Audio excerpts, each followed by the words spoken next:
Hello students, मैं Prince Kumar आप सभी को स्वागत करता हूं रीजनिंग का फिर से एक न्यू क्लास में। जितने भी हमारे विद्यार्थी किसी भी कॉम्पिटिटिव एग्ज़ाम की तैयारी कर रहे हो, किसी भी गवर्नमेंट जॉब की तैयारी कर रहे हो, तो यह क्लास आप सभी के लिए परफेक्ट क्लास होने वाला है। अगर आप सभी का टारगेट ओनली 2024 सिलेक्शन लेना अति आवश्यक है, तो यह पूरा क्लास देखना अति आवश्यक है और इस सीरीज से जुड़े हुए रहना भी अति आवश्यक है। मैं इसलिए कर रहा हूँ कि इस क्लास में जिस प्रकार का पैटर्न का प्रयोग कर रहा है ना, यानी आपका एग्जामिनर जो पैटर्न उपयोग करके आपका प्रश्न पत्र तैयार करता है वर्तमान समय में आने वाले एग्जाम में, वही पैटर्न पे आधारित सभी प्रश्न देखने को मिलेगा। और इन सभी प्रश्नों को आप सभी को वनली वन सिखाया जाएगा कि वनली वन इन सभी प्रश्नों को 7 से 8 सेकेंड में आप लोग किस प्रकार सोल्यूशन कर पाओगे, ताकि आप सभी का क्या होगा, ज़्यादा नंबर इंक्रीज होगा। और इसी कारण यह क्लास आप सभी को सुबह और शाम दोनों टाइम प्रोवाइड कराया जाता है, ताकि हमारे जितने भी विद्यार्थी हो ज़्यादा प्रैक्टिस करें वैसे प्रश्न पे जो न्यू पैटर्न पे आधारित सभी प्रश्न हो। समझ हो ना? तो चलो शुरू करते हैं। पहला प्रश्न समझना। देखो, पहला प्रश्न समझने की कोशिश करना। सभी विद्यार्थी सभी प्रश्नों को 100% क्लास में फोकस करना, एक भी प्रश्न को मिस ना करना। समझियो, अगर मिस करोगे तो फिर आप समझना। देखो, पहला प्रश्न समझने की कोशिश करो। देखो, पहला प्रश्न में कह रहा है कि यहाँ पे शब्दों का संबंध बताना है, यानी इस तरह से संबंध बताना है कि पुस्तक का संबंध जिस प्रकार पुस्तकालय से है। हमारी बातों को समझना, पुस्तक का संबंध किससे है तो पुस्तकालय से है, इसी प्रकार वृक्ष का संबंध यहाँ पे किससे होगा। तो इस तरह से हमारी बातों को समझना। पुस्तकालय किसे कहा जाता है, पहले ये समझो। तो पुस्तकालय उसे कहा जाता है जहाँ पुस्तकों का संग्रह होता है, पुस्तक का भंडार होता है, यानी जहाँ पुस्तक रखा जाता है उसे पुस्तकालय कहा जाता है। इसी प्रकार से ना समझोगे। अब इसी प्रकार से समझो कि पुस्तक की बहुत बड़ी संख्या को पुस्तकालय कहा जाता है, यानी जहाँ पुस्तक की बहुत सारी संख्या रखी होती है उसे क्या कहते हो, पुस्तकालय कहते हो। इसी प्रकार वृक्ष की बहुत ज़्यादा संख्या में हो तो उसे क्या कहते हो, जहाँ वृक्ष की बहुत ज़्यादा संख्या हो तो उसे क्या कहते हो, वन कहते हो, जिसे जंगल कहते हो। समझो ना। तो जिस प्रकार पुस्तक का संबंध पुस्तकालय से है, वृक्ष का संबंध वन से होगा। ऑप्शन नंबर सी होगा बिल्कुल सही आंसर, ऑप्शन नंबर सी। समझ गए हो? चलो अगला प्रश्न देखो क्या है। 2 नंबर का प्रश्न समझो। 2 नंबर का प्रश्न समझना, इसमें क्या आप सभी से पूछ रहा है। देखो, 2 नंबर का प्रश्न में क्या रहना, लुप्त संख्या ज्ञात करें, मिसिंग नंबर बताना है कि इस भाट के जगह होगा ना, सो क्या होगा और किस प्रकार होगा, जो आप सभी को इस भाट के जगह बताना होगा। तो कैसे सोचोगे, तो इस तरह से सोचो, जिस प्रकार यहाँ पे 4 आया, यहाँ पे 2 आया, उसी प्रकार यहाँ पे राइट आंसर का पता हम नहीं कर लेंगे ना। तो इसमें आप सभी किस प्रकार से सोच सकते हो ताकि राइट आंसर का क्या हो जाए, चयन हो जाए। तो देखो, और सभी विद्यार्थी पहले खुद से कोशिश करो और राइट आंसर आ जाए तो हमसे पहले आप लोग कमेंट में करते चलना कि इस प्रश्न का राइट आंसर ये है, और फिर तो मैं समझा ही रहा हूँ, समझते चलना। समझो। देखो, अब आप लोग सोचो कि आखिर 5, 6, 4 और इतना, जिस प्रकार है इतना है उसी प्रकार यहाँ पे करेंगे तो राइट आंसर लाएंगे। तो किस प्रकार से सोचेंगे, इस तरह से सोचो कि अगर मैं 5 गुने 4 करता हूँ, इस तरह से सोचो, 5 गुने 6 करता हूँ, तो 5 गुने 6 करता हूँ तो कितना आता है, 6 5 का 30, और 30 में जब इस 4 को जोड़ता हूँ तो 30 और 4 कितना आता है, 34। देखो 30 और 4 कितना आएगा बाबू, 34 आएगा। देखो यहाँ पे 34 है, बोलोगे जी सर है। अब इसी प्रकार से इन दोनों को क्या करेंगे, गुना करेंगे, यानी 7 गुने का 4 करेंगे और फिर इस 2 को जोड़ेंगे। तो देखो 7 गुना का 4 करो तो 7 चौका 28, और 28 में जब 2 जोड़ोगे तो 28 और 2 30। देखो यहाँ पे 30 है, बोलोगे जी सर। अब हमें क्या करना है, अब हमें इसमें वही लॉजिक लगाना है, इन दोनों को गुना करना है और यहाँ पे जोड़ना है और हमें 30 लाना है। तो देखो 3 गुने 8 करेंगे, 3 गुने 8, और प्लस का यहाँ पे हम कितना जोड़ें, ताकि हमें कितना प्राप्त हो जाए, हमें 30 प्राप्त हो जाए। अब आप लोग सोचो कि 3 गुने 8 करते हो तो कितना होता है 24, और 24 में यहाँ पे कितना जोड़ोगे तो आपको 30 प्राप्त होगा। तो 24 में आप लोग कितना जोड़ोगे तो आपको 30 प्राप्त होगा, तो बोलोगे सर 6 जोड़ेंगे, तो 24 और 6 30, यानी कि यहाँ पे क्या होना चाहिए, तो 6 होना चाहिए, जो कि ऑप्शन नंबर ए में है। तो इस तरह से आप लोग सोच सकते हो, बिल्कुल सिंपल तरीका से, थोड़ा सा 1% भी माइंड उपयोग करोगे राइट आंसर आ जाएगा, समझो ना। तो किस तरह से किया, तो पहले दूसरे को गुना किया, तीसरे को जोड़ा और नीचे वाला यानी चौथे वाला आ गया। उसी प्रकार 8 गुने 3 24, और 24 में 6 जोड़े 30 आ गया, यानी राइट आंसर हमारा 6 हो गया। समझ गए सभी विद्यार्थी। तो चले नेक्स्ट पे। तो देखो, और जो स्टूडेंट अभी क्लास को लाइक नहीं की हो, सभी प्रिय स्टूडेंट क्लास को लाइक कर देना। जो न्यू हो तो चैनल सब्सक्राइब करके बेल आइकन प्रेस कर देना, ताकि सुबह शाम दोनों टाइम का क्लास का नोटिफिकेशन मिल सके। चलो अगला प्रश्न देखो क्या है। 3 नंबर का प्रश्न समझने की कोशिश करना। इसमें क्या कर रहा है आप लोग समझो। यहाँ पे आप सभी को बताना है कि दूध, बकरी, गाय और मुर्गी, यानी कौन सा ऑप्शन का चयन करोगे ताकि इन चारों का एक साथ सही संबंध बता रहा हो, वैसे वाले फिगर को आप लोग क्या करोगे, चयन करोगे। तो कैसे सोचोगे, तो देखो इस तरह से सोचना हमारी बातों को, कि अगर मैं दूध के लिए एक बड़ा सा गोला बनाता हूँ, देखो दूध के लिए मैं एक बड़ा सा गोला बनाता हूँ। अब हमारी बातों को समझना। बकरी की बात करें तो बकरी जो है वह क्या देती है, तो बकरी जो है वह भी दूध देती है। तो दूध देने वाली जानवर यानी बकरी है, तो दूध के अंदर आ जाएगी। गाय की बात करें तो देखो गाय भी जो है ना, यह भी जानवर कैसी है, तो दूध देने वाली जानवर है, यानी कि दूध देने वाली जानवर के अंदर कौन आ जाएगी भाई, गाय आ जाएगी और बकरी आ जाएगी। और गाय और बकरी अलग अलग है, यानी दोनों देखो दोनों का गोला अलग अलग होगा। अब मुर्गी की बात करें तो मुर्गी क्या है, तो दूध देने वाली जानवर नहीं है, या क्या देती है, अंडा देती है। तो मुर्गी के लिए साइड से एक गोला बना दो। अब देखो कौन सा ऑप्शन ऐसा दिख रहा है भाई, तो ऑप्शन ए नहीं, ऑप्शन का बी नहीं, ऑप्शन का सी नहीं, ऑप्शन का ओनली 1 डी होगा, जो कि आपका राइट आंसर होगा। तो कौन सा ऑप्शन निकल के आया आपका right answer, option number D आया। समझियो right answer option number D. तो चले नेक्स्ट पे। तो देखो नेक्स्ट प्रश्न आप लोग समझना क्या कर रहा है, 4 नंबर का प्रश्न समझने की कोशिश करना।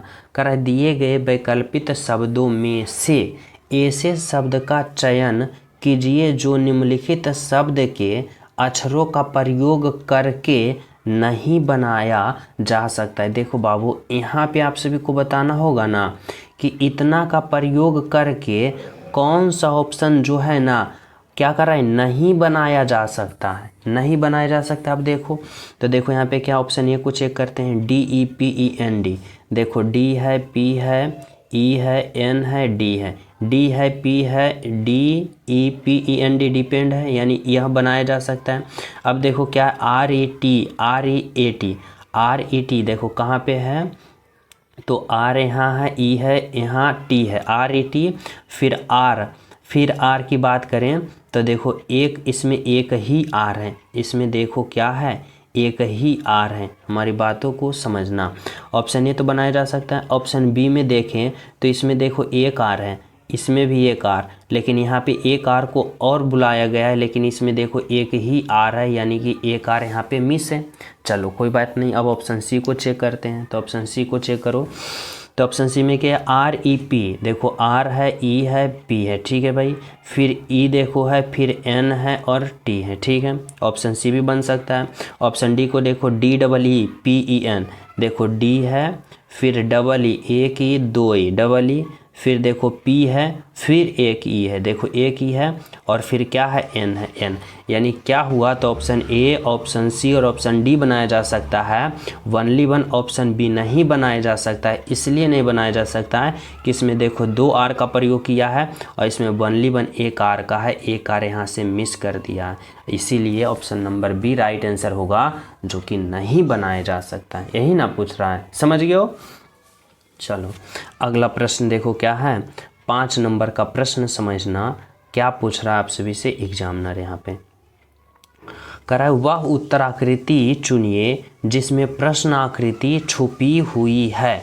यानी बताना है कि यह जो प्रश्न आकृति है ना, कौन सा उत्तर आकृति वाले ऑप्शन में यह जो चित्र है यह छुपी हुई है। तो कैसे है भाई, तो इस तरह से देखो, इस तरह से ऐसे है और फिर ऐसे गया और फिर यहाँ से जस्ट नीचे आ गया, समझो।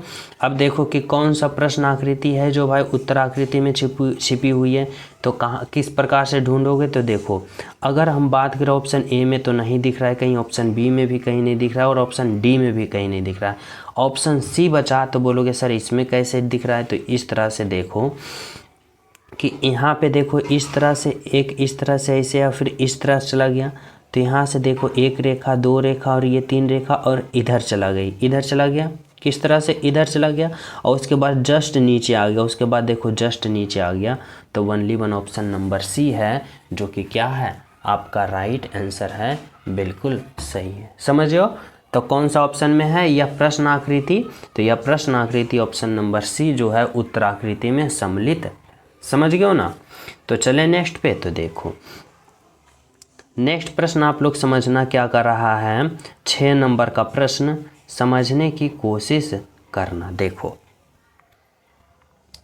6 नंबर का प्रश्न देखो क्या कर रहा है यहाँ पे कह रहा है कि बताओ शब्दों का संबंध। इस बार देखो इससे पहले वाले प्रश्न क्या था, शब्दों का संबंध बताना था, लेकिन इस बार जो बताना है ना संख्याओं का संबंध बताना है। इस तरह से कि 4 से जिस प्रकार 19 जो एक संख्या बनी है ना, 7 से उसी प्रकार यहाँ पे कौन सी संख्या बनेगी जो आप सभी को बताना है, सोचना समझना है। तो कैसे सोचोगे और कैसे समझोगे भाई, तो इस तरह से सोचो कि अगर मैं 4 से 19 गया हूँ तो चलो इस तरह से लॉजिक लगाओ कि 4 में अगर हम 15 जोड़ते हैं तो 15 4 19 होता है, और जब उसी प्रकार हम 7 में जब 15 जोड़ेंगे तो 15 7 5 22 यानी 22 होना चाहिए, लेकिन ऑप्शन में दे नहीं रखा है। इस तरह से लॉजिक नहीं लगा सकते, कोई और तरीका में सोचना होगा। अब देखो 4 से हमें 19 जाना है, तो 4 से 19 जाने के लिए हम एक तरीका अपना सकते हैं कि अगर हम 4 का स्क्वायर करते हैं तो 4 का स्क्वायर को होता है कितना 16, और 16 से चाहिए हमें 19, तो 16 में प्लस का 3 करेंगे, अब देखो 19 बन रहा है। बोलोगे जी सर, यानी पहले 4 का वर्ग किए और उसमें 3 जोड़ दिए, तो 4 का स्क्वायर 16 3 19, यहाँ पे 19 बन गया।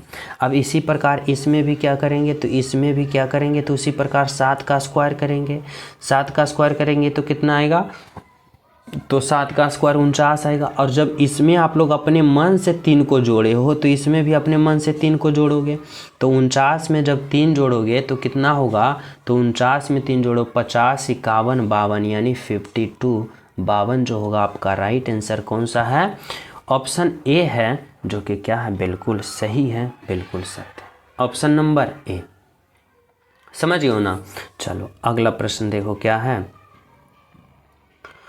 7 नंबर का प्रश्न समझना। इसमें क्या कर रहा है, देखो 7 नंबर का प्रश्न है ना, कर रहा है कौन सी उत्तर आकृति दी गई है, आकृति का सही दर्पण प्रतिबिंब है। देखो बाबू यहाँ पे आप सभी को मिरर इमेज बताना है, दर्पण प्रतिबिंब कि यह जो प्रश्न आकृति है ना, अगर यहाँ पे जो मिरर इमेज बनेगा कौन सा ऑप्शन की तरह बनेगा, तो बोलोगे सर यहाँ पे मिरर कहाँ लगा हुआ है, तो देखो यह प्रश्न में मिरर लगा के नहीं दिया है, और बहुत सारे एग्जाम में ऐसा कर देता है एग्जामिनर कि मिरर लगा के नहीं देगा, समझो। तो आप सभी यहाँ पे थोड़ा सा दिमाग का उपयोग करोगे, थोड़ा सा लॉजिक लगाओगे खुद से कि जब भी प्रश्न में मिरर ना दिया जाए, जैसे यहाँ पे होगा, यहाँ पे होगा, यहाँ पे होगा, कहाँ पे मिरर है कहीं नहीं दर्शाया गया है, तो आप लोग अपने मन से मिरर दर्शाओगे, वो भी किस तरफ, तो दाएं तरफ, यानी इस तरफ दर्शाना है कि इस तरफ मिरर लगा हुआ है,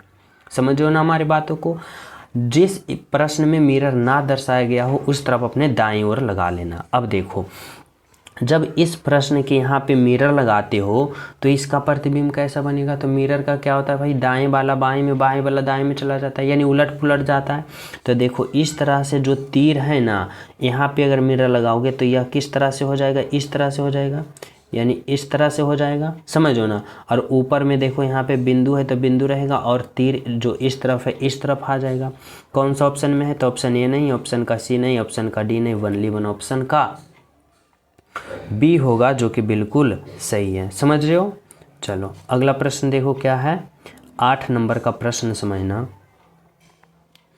यहाँ पे क्या कर रहा है कि दिए गए समूह में भिन्न की पहचान करें। अब यहाँ पे बताना होगा आप सभी को कि यह 4 ऑप्शन में आप सभी को सोचना होगा कि 3 ऑप्शन कोई सा भी है ना एक समान है, लेकिन एक ऑप्शन सबसे अलग है। वही ऑप्शन का हमें क्या करना है, पहचान करना और चयन करना है। तो कैसे सोचोगे?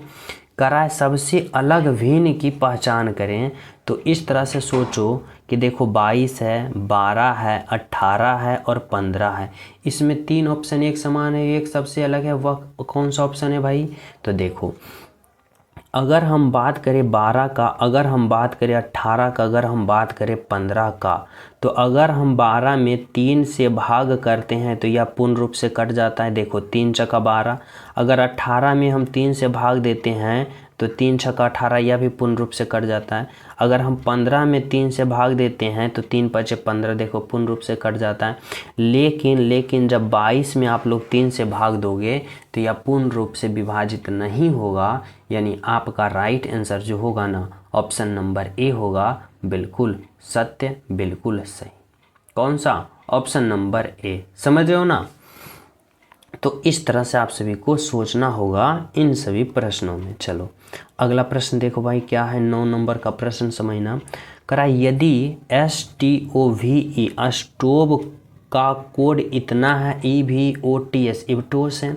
यदि इतना का कोड इतना है तो इतना का कोड क्या होगा? देखो बाबू, यह कोडिंग डिकोडिंग वाले प्रश्न हैं और इसमें अल्फ़ा वर्ड का प्रयोग किया गया है। तो किस तरह से सोचोगे? तो इस तरह से सोचो कि इतना को इतना लिखा, कैसे लिखा भाई? तो यहाँ पे क्या है, तो यहाँ पे S है, फिर T है, फिर O है, V है, E है, इतना है, ठीक है।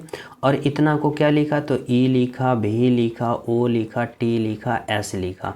अब आप लोग बताओ कि इतना से इतना लिखा तो कैसे लिखा, यानी किस प्रकार से लिखा, वही तो आप सभी को पता करना होगा ना। तो देखो इस तरह से सोचो कि यहाँ पे देखो कि ई जो अंत में है ना, अंत से यहाँ पे देखो अंत से चला है, यहाँ से अंत से चला है। तो देखो इस तरह से चला है कि ई से ई गया, यानी अंत वाले जो पहले में लिख दिया, फिर ई जो अंत से है उसको दूसरे में लिखा, फिर यहाँ वाले को यहाँ लिखा, यानी इस तरह से चल रहा है। इसका पीछे से चल रहा है। टी को यहाँ लिखा और एस को कहाँ लिखा? तो एस को यहाँ लिखा। यानी इतना से इतना लिखा तो किस तरह से? तो पीछे से लिखना शुरू किया। तो उसी प्रकार इसमें देखो क्या है भाई, तो CANDLE इतना को इतना लिखना चाहिए, तो पी यहाँ से स्टार्ट होना चाहिए। तो देखो इसको भी चेक कर लेते हैं। यहाँ पे देखो, यहाँ से इस तरह से समझना क्या है, C है, A है, फिर क्या है, N है, फिर D है, फिर L है, E है, और इतना को क्या लिखा? तो E लिखा, L लिखा, D लिखा, N लिखा, A लिखा, C लिखा। देखो इतना लिखा ना, इतना का।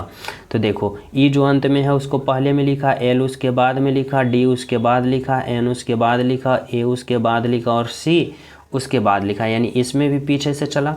तो इसी प्रकार हम इसमें यहाँ से चलेंगे इसके पीछे से। तो देखो क्या है, R है, E है, P है, O है, R है, T है, इतना है, रिपोर्टर है। अब इसको क्या करेंगे, यहाँ से चलेंगे। पहले क्या लिखेंगे? पहले T लिखेंगे, फिर क्या लिखेंगे? R लिखेंगे, फिर क्या लिखेंगे? O लिखेंगे, फिर क्या है? P लिखेंगे, उसके बाद हम क्या लिखेंगे? E लिखेंगे, और फिर क्या है? R लिखेंगे। अब देखो TROPER कौन सा ऑप्शन में दिख रहा है? TROPER ऑप्शन नंबर बी में दिख रहा है, जो कि क्या है, बिल्कुल सही है, बिल्कुल सत्य है। ऑप्शन नंबर बी जो है ना आपका राइट आंसर है। समझ हो? तो कौन सा राइट आंसर निकल के आया? Option number B. समझ गए हो? चलो तो चले नेक्स्ट प्रश्न पे। तो देखो नेक्स्ट प्रश्न समझना। 10 नंबर का प्रश्न क्या कर रहा है, आप सभी से समझने की कोशिश करना। एक मिनट देखो, इसमें कह रहा है ना कथन निष्कर्ष वाले प्रश्न, और कथन निष्कर्ष वाले में प्रश्न में आप लोग इस प्रकार से करोगे, कैसे? डायग्राम से। कह रहा है सभी बच्चे विद्यार्थी है। देखो कथन एक कर रहा है कि सभी बच्चे, जितने भी बच्चे हैं ना, यहाँ पे बच्चे लिखता हूँ, और यह जितने भी बच्चे हैं ना, सभी बच्चे क्या है? तो विद्यार्थी, यानी सभी बच्चे विद्यार्थी के अंदर आ जाएंगे। चलो विद्यार्थी के अंदर आ गए, ठीक है भाई। अब कह रहा है कथन 2 में कि सभी विद्यार्थी या जितने भी विद्यार्थी हैं ना, या सभी विद्यार्थी क्या है, तो सभी विद्यार्थी खिलाड़ी हैं, यानी जितने भी विद्यार्थी हैं वह क्या है, तो यहाँ पे खिलाड़ी है। ठीक है, चलो भाई खिलाड़ी है। अब आप लोग क्या करो, तो निष्कर्ष पे आ जाओ, और निष्कर्ष इस प्रकार से करना है कि जिस प्रकार से कथन कहेगा उसी के अनुसार हमें निष्कर्ष का चयन करना है। तो देखो निष्कर्ष ये क्या करे भाई, कि सभी क्रिकेट खिलाड़ी विद्यार्थी हैं। देखो भाई सभी क्रिकेट, सभी क्रिकेट खिलाड़ी। अब देखो यहाँ पे क्रिकेट खिलाड़ी का कथन में कहीं जिक्र किया है, यहाँ पे वनली वन देखो खिलाड़ी का जिक्र किया है, लेकिन यहाँ पे करा है क्रिकेट खिलाड़ी, तो ये तो ऑटोमेटिक गलती हो गई भाई, क्योंकि खिलाड़ी बहुत प्रकार के होते हैं, बहुत विभाग में गेम होता है, बहुत विभाग में खेल होता है, सभी प्रकार के खिलाड़ी होता है, लेकिन यहाँ पे क्रिकेट कर रहा है और कथन में कहीं क्रिकेट का जिक्र नहीं है, तो क्या हुआ, यानी निष्कर्ष 1 जो है ना पहली ही गलत हो गया। अब निष्कर्ष 2 पे आओ। निष्कर्ष 2 देखो करा है सभी बच्चे कहाँ हैं, यहाँ हैं, और सभी बच्चे खिलाड़ी हैं। देखो खिलाड़ी के अंदर सभी बच्चे आ रहे हैं, तो बोलोगे जी सर, यानी क्या है, निष्कर्ष 2 सही है, तो केवल निष्कर्ष 2 सही है, यानी ऑप्शन नंबर डी होगा आपका राइट आंसर। समझ रहे हो? तो चले नेक्स्ट पे। तो देखो नेक्स्ट प्रश्न आप लोग समझना क्या कर रहा है। देखो अगला प्रश्न देखो 11 नंबर का प्रश्न समझने की कोशिश करना। यहाँ पे करा है ना कि कौन सी उत्तर आकृति प्रश्न आकृति के प्रतिरूप को पूरा करेगा। देखो बाबू यहाँ पे समझो इस तरह से कि इस वाट के जगह आप लोग कौन सा ऑप्शन उठा के रखोगे ताकि यह प्रश्न आकृति जो है ना पूर्ण रूप से क्या हो जाए, फिलअप हो जाए, यानी इस भाट के जगह। ठीक है, चलो देखो यहाँ पे समझो। यहाँ पे सबसे पहले देखो कि यहाँ पे क्या है, एक चतुर्भुज है, तो यहाँ से इस तरह आया तो एक इस तरह से आना चाहिए, यहाँ पे एक रेखा इस तरह से होना चाहिए। अब देखो ये पूर्ण रूप से चतुर्भुज बन गया। अब देखो कौन कौन सा ऑप्शन है भाई, तो देखो ऑप्शन ए तो कट गया, ऑप्शन बी में इस तरह से है तो बचेगा, ऑप्शन सी भी कट गया क्योंकि इस तरह से होना चाहिए, और ऑप्शन डी है। ठीक है, तो ऑप्शन बी और डी में देखना है। अब देखो उसके बाद देखो इसके अंदर एक वर्ग है, इस तरह से समझना, इसके अंदर भी देखो एक वर्ग है, यहाँ से एक रेखा आया, यहाँ से एक रेखा, यहाँ से एक रेखा, तो यहाँ से एक रेखा ऐसे होना चाहिए, यानी कि किस तरह से ऐसे होना चाहिए, तो यहाँ पे देखो इस तरह से ऐसे है, लेकिन ऑप्शन डी में देखो कहीं भी ऐसा नहीं है, यानी ऑप्शन डी कट गया, वनली वन ऑप्शन बी बचा। अब हमारी बातों को देखो, इस तरह से एक रेखा आया तो इस तरह से एक रेखा ऐसे होगा, यहाँ से ऐसे आया भाई तो ऐसे ऐसे होगा, फिर देखो उसके बाद ऐसे है तो यहाँ पे ऐसे होगा ये, और उसके बाद ये अंत में गोल हो जाएगा, अंत में गोल हो गया, यानी जब ऑप्शन नंबर बी को यहाँ पे उठा के रखोगे ना तो यह प्रश्न आकृति पूर्ण रूप से फिलअप हो जाएगा। तो राइट आंसर क्या निकल के आया बाबू, ऑप्शन नंबर बी। तो चले नेक्स्ट प्रश्न पे। तो देखो 12 नंबर का प्रश्न देखो, और जो प्रिय स्टूडेंट अभी तक क्लास को लाइक नहीं किए हो लाइक कर देना, और अपने दोस्तों के पास ज़्यादा से ज़्यादा शेयर करना। ठीक है, और जो न्यू हो तो चैनल सब्सक्राइब करके बेल आइकन प्रेस जरूर कर लेना। चलो देखो 12 नंबर का प्रश्न देखो, इस बार आप सभी को बताना है अल्फा वर्ड का संबंध। ठीक है, अल्फा वर्ड का संबंध, यानी इतना से इतना हुआ तो इतना से इतना कैसे होगा, समझो। तो इसमें किस प्रकार से लॉजिक लगाओगे भाई, तो इस तरह से आप लोग लॉजिक लगाना कि देखो DIMO को इतना लिखा, समझो, तो देखो इसमें इस तरह से लॉजिक लगाओ कि पहले में जो था उसको पहले में लिखा। ठीक है भाई, तो अगर हम जो पहले में है उसको हम क्या लिखेंगे, पहले में जे लिख देंगे। ठीक है, अब देखो जो यहाँ पे पहले देखो कितना 1 2 3 4 लेटर है, इसमें भी 4 अल्फ़ाबेट है, इसमें कितना है 4 अल्फ़ाबेट, तो यहाँ भी होना चाहिए 1 2 3 4 अल्फ़ाबेट होना चाहिए, इतना समझो। अब देखो यहाँ पे देखो जो अंत में था ना उसको अंत में लिखा। ठीक है, उसके बाद देखो आर जो अंत में है ना उसको अंत में लिखो, तो आर कहाँ होना चाहिए, यहाँ पे होना चाहिए। आगे देखो उसके बाद यहाँ पे देखो जो दूसरे नंबर पे है ना उसको तीसरे में लिखा, तो दूसरे वाले यू को तीसरे में लिखो, यू इस तरह से। फिर देखो एम जो तीसरे में उसको दूसरे में लिखो, और भी देखो तीसरे में है तो उसको दूसरे में लिखो, तो क्या बना भाई, जे बना, भी बना, यू बना, आर बना। इस तरह से आप लोग सोच सकते हो कौन सा ऑप्शन में है, जे भी यू आर। तो देखो ऑप्शन नंबर सी में दिख रहा है, जो कि क्या है आपका राइट आंसर है, बिल्कुल सही आंसर है। समझ गए हो। चलो अगला प्रश्न देखो क्या है, 14 नंबर का प्रश्न समझना। इसमें क्या कर रहा है, दिए गए समूह में विषम की पहचान करें। इस बार अल्फा वर्ड से विषम पहचान करना है कि इन चारों ऑप्शन में सबसे अलग ऑप्शन कौन होगा और 3 ऑप्शन एक समान होगा, और जो अलग होगा वही विषम होगा और वही आपका राइट आंसर होगा। तो कैसे सोचोगे, तो इस तरह से सोचो समझो। यहाँ पे क्या है भाई, एन जे है, जे जी है और आर एन है और फिर क्या है यू और क्यू है। देखो कोई लॉजिक ना समझ में आए ना, अल्फ़ाबेट से अगर रीजनिंग का प्रश्न आ जाए, कोई लॉजिक समझ में ना आए, तो अंत में आप लोग क्या करना, इसका अल्फ़ाबेट पोजीशन का पता करना और उसके बाद लॉजिक लगाना। जैसे समझो एन का अल्फ़ाबेट पोजीशन 14 और जे का 10, ठीक है भाई। फिर देखो जे का 10 और जी का 7, आर का 18 और एन का 14, ठीक है, और यू का 21 और क्यू का 17। इतना तो क्या किया हो, तो इसका अल्फ़ाबेट लिख लियो। अब आप लोग इसमें लॉजिक लगा दो। तो कैसे, तो इस तरह से देखो, यहाँ पे देखो, यहाँ पे कि 14 से 10 गया तो क्या हुआ, प्लस का, यहाँ पे क्या हुआ, 14 से 10 गया यानी माइनस का क्या हुआ, तो माइनस का 4 हुआ। फिर देखो यहाँ 10 से 7 गया तो क्या हुआ, माइनस का 3 हुआ।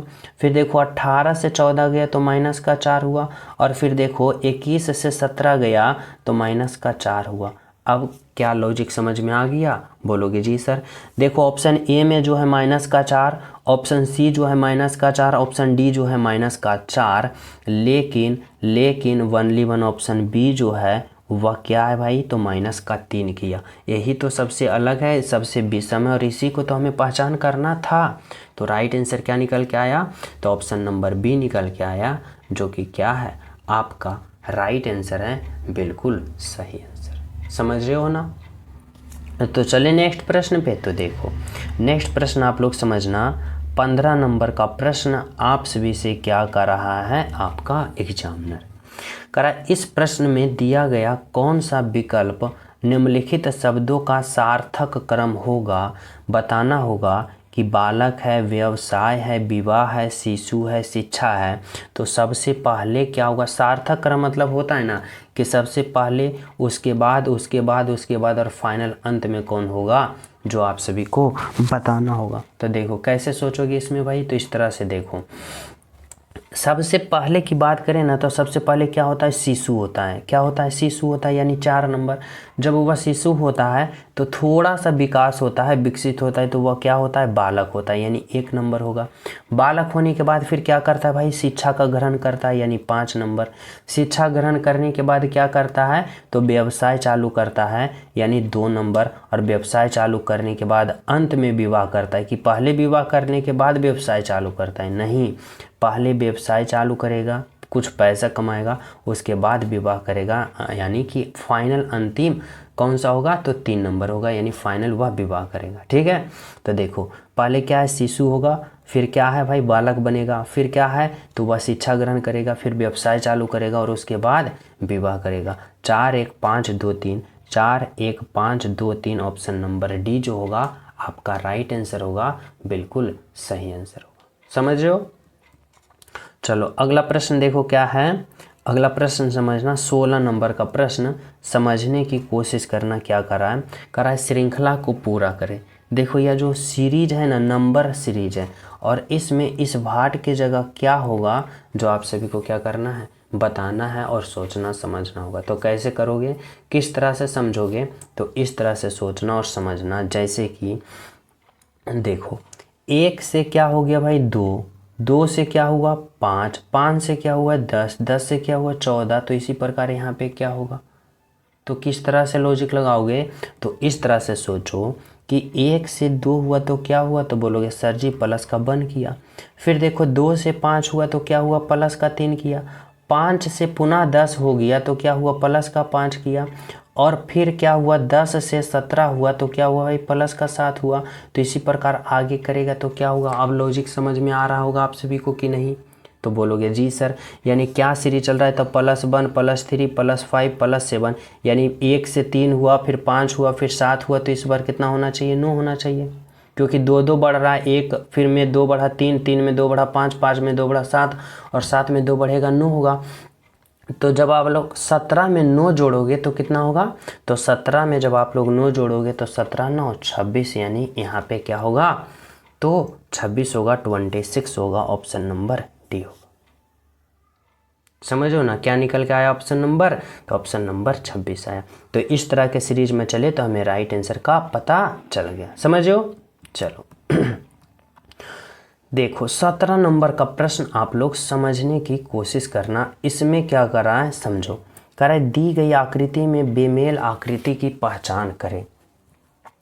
यानी बताना होगा कि यह जो 4 ऑप्शन है ना ए बी सी डी, इन 4 ऑप्शन में 3 ऑप्शन एक समान का दिखेगा, एक ऑप्शन सबसे बेमेल दिखेगा, सबसे अलग दिखेगा, वही चयन करना है। तो ये तो बहुत ही सिंपल, बहुत ही आसान दिख रहा होगा। कैसे भाई, तो देखो इस तरह से, इस तरह का आकृति ए बी सी का आकृति एक समान है, लेकिन ये तिरछा हो गया इस तरफ से, समझो। तो सबसे अलग आकृति ऑप्शन नंबर डी ही दिख रहा है, जो कि आपका राइट आंसर होगा, जो कि बिल्कुल सही है, बिल्कुल सत्य है। समझो ना, तो कौन सा ऑप्शन, ऑप्शन नंबर डी। चलो अगला प्रश्न देखो क्या है।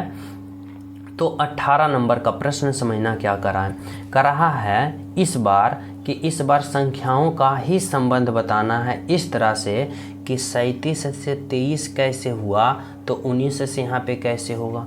तो इस तरह से सोचो कि देखो 37 से 23 हो गया तो छोटा हो गया, और 19 से इसी प्रकार होगा तो छोटा होना चाहिए। देखो छोटा छोटा ऑप्शन दे रखा है, तो बोलोगे जी सर, तो यानी लॉजिक सही लग रहा है भाई, तो हम सही दिशा में खेल रहे हैं। तो यानी इस तरह से सोचना होगा आप सभी को कि 37 से 23 हुआ तो क्या हुआ, तो बोलोगे घटेगा तभी तो वह छोटा होगा ना, तो यानी घटाओ। तो 37 में 23 को घटाओगे तो कितना आएगा, तो यहाँ पे यानी 37 में कितना घटाओ कि 23 आना चाहिए। समझ रहे हो, इस तरह से सोचोगे। तो यहाँ पे कितना घटाओगे, तो यहाँ पे 4 हो जाएगा, 1 यानी 14 घटाओगे। 37 में 14 घटाओगे कितना आएगा, तो 23 आएगा। ठीक है भाई, आगे देखो। अब इसी प्रकार क्या करोगे, इस 19 में भी कितना घटाओगे, तो यहाँ पे 14 घटाए हो तो यहाँ भी 14 घटाओगे। तो 19 में 14 घटाओगे तो कितना आएगा, तो 5 आएगा। यानी क्या ऑप्शन निकल के आया, तो ऑप्शन नंबर बी निकल के आया, जो कि आपका राइट आंसर है, बिल्कुल सही आंसर है। कौन सा, तो ऑप्शन नंबर बी बिल्कुल सत्य है। समझे हो ना, राइट आंसर क्या है, ऑप्शन नंबर बी। तो चले हम सब नेक्स्ट प्रश्न पे। तो देखो नेक्स्ट प्रश्न आप लोग समझने की कोशिश करना। 19 नंबर का प्रश्न क्या कर रहा है और किस प्रकार से कर रहा है दर्पण प्रतिबिंब ज्ञात करें, मिरर इमेज बताना है। और देखो यहाँ पे इस प्रश्न में मिरर लगा दिया गया है कि MN यह क्या है, तो यह मिरर है, यानी प्रतिबिंब है। समझो, दर्पण है। अब बताना है कि यह जो आकृति है 6 है, यह किस प्रकार बनेगा। तो आप सभी को पता ही होगा कि उलट जाता है, यानी दाएं से बाएं और बाएं से दाएं में उलट जाता है। तो देखो इस 6 की बात करें तो इस 6 में समझना कि यहाँ पे देखो इस तरह से इसका मुंह है, तो जब यहाँ पे आप लोग दर्पण लगाओगे तो ये क्या होगा, इस तरह से उलट जाएगा, यानी अपोजिट चला जाएगा। तो इसका मुंह किस तरफ होना चाहिए भाई, इस तरफ होना चाहिए, इस तरफ होना चाहिए। इस तरफ मुंह है तो इस तरफ होना चाहिए। और कौन सा ऑप्शन में ऐसा दिख रहा है, तो ऑप्शन ए नहीं, ऑप्शन का सी नहीं, ऑप्शन का डी नहीं, बनली बन। देखो ऑप्शन का क्या दिख रहा है, तो ऑप्शन का बी दिख रहा है। यानी जब इस प्रश्न को जब उल्टोगे, अपोजिट करोगे, दाएं से बाएं करोगे और बाएं से दाएं, यानी इस तरह से, तो ऑप्शन नंबर क्या बनेगा, बी बनेगा, जो कि क्या है, बिल्कुल सही है, बिल्कुल सत्य। समझो ना, तो इस तरह से राइट आंसर क्या निकल के आया, ऑप्शन नंबर बी। तो चले नेक्स्ट पे। तो देखो नेक्स्ट प्रश्न आप लोग समझना। 20 नंबर का प्रश्न क्या कर रहा है लुप्त संख्या ज्ञात करें, मिसिंग नंबर बताना है कि इस भाट के जगह आप सभी को क्या होगा, किस प्रकार से आप लोग लॉजिक लगा सकते हो और सोच सकते हो। तो समझना, इस प्रश्न में हम इस प्रकार से यहाँ सोच सकते हैं कि जिस प्रकार 3 4 5 से 6 आया, 4 5 6 से 12 आया, उसी प्रकार 7 12 2 से यहाँ पे राइट आंसर का पता नहीं चल जाएगा ना। तो कैसे सोचोगे भाई, तो देखो इस तरह से सोचो कि अगर हम 3 को, अगर हम 4 को और अगर हम 5 को क्या करते हैं, आपस में गुना करते हैं, यानी इस तरह से गुना करते हैं। जैसे कि समझना 3 गुने 4 गुने का 5, ठीक है। तो देखो क्या आता है, 4 तिया 12 और 12 पचे का 60, 60 आ गया। जब हम 3 और 4 और 5 को गुना किए तो कितना आया, 60 आया। लेकिन हमें चाहिए 6, तो 6 लाने के लिए इस 60 में 10 से भाग देंगे तो देखो 6 आ गया। तो बोलोगे जी सर आ गया। अब उसी प्रकार से हम इसमें करेंगे, 4, 5 और 6 को आपस में क्या करेंगे, गुना करेंगे। तो देखो 4 गुने का 5 गुने का 6 करेंगे तो कितना आएगा भाई, तो 4 गुने का 5 गुने का 6 करो तो 4 पचे का 20 और 20 गुने 6 करोगे तो 20 छक्का 20 से 120 आया। और 120 में फिर क्या करोगे, तो देखो अपने मन से यहाँ 10 से भाग दिए हो तो यहाँ भी अपने मन से 10 से भाग देना पड़ेगा। तो 120 में 10 से भाग दोगे तो देखो 12 आ रहा है। तो बोलोगे जी सर 12 आ रहा है। अब यही लॉजिक क्या करना है, तो इसमें अप्लाई करना है, यानी 7 गुने का 2 और गुने का 5 करना है। तो कितना आता है भाई, तो 7 दूना का 14 और 14 पचे 70, यानी 70 आ रहा है। और इस 70 में भी क्या करना है, 10 से भाग देना है। तो 10 से भाग दोगे तो क्या आएगा, 1 7 आएगा। यानी ऑप्शन नंबर डी में जो है ना आपका क्या है, राइट आंसर है, बिल्कुल सही आंसर। समझो, तो कौन सा ऑप्शन निकाल के आया, ऑप्शन नंबर है डी। तो चले नेक्स्ट पे। तो देखो प्रश्न समझो क्या है। देखो यह प्रश्न जो है ना आप सभी को मैं होमवर्क के रूप में देना चाहता हूँ। सभी विद्यार्थी इस प्रश्न का राइट आंसर क्या करोगे, कमेंट में बताओगे। कराए लुप्त संख्या ज्ञात करें, यानी इस वाट के जगह क्या होगा, जो आप सभी को सोचना और समझना होगा। बहुत ही सिंपल, बहुत ही आसान है। जिस प्रकार से यहाँ 6 आया, जिस प्रकार से यहाँ पे 13 आया, उसी प्रकार यहाँ पे राइट आंसर का पता नहीं कर लोगे ना। तो सभी विद्यार्थी ईमानदारी पूर्वक राइट आंसर कमेंट में ज़रूर करना कि इस प्रश्न का राइट आंसर क्या होगा, ठीक है। और जो क्लास को लाइक नहीं की हो क्लास को लाइक कर देना, और जो न्यू हो चैनल पे पहली बार हो तो चैनल सब्सक्राइब कर देना और बेल आइकन को प्रेस करना, ताकि सभी क्लास का नोटिफिकेशन टाइम टू टाइम मिलता रहे। साथ में टेलीग्राम लिंक डिस्क्रिप्शन में, वहाँ भी ज्वाइन हो जाना, ठीक है। तो चलो मिलते हैं आप सभी को अगली क्लास में। जब तक सभी को हमारे तरफ से जय हिंद।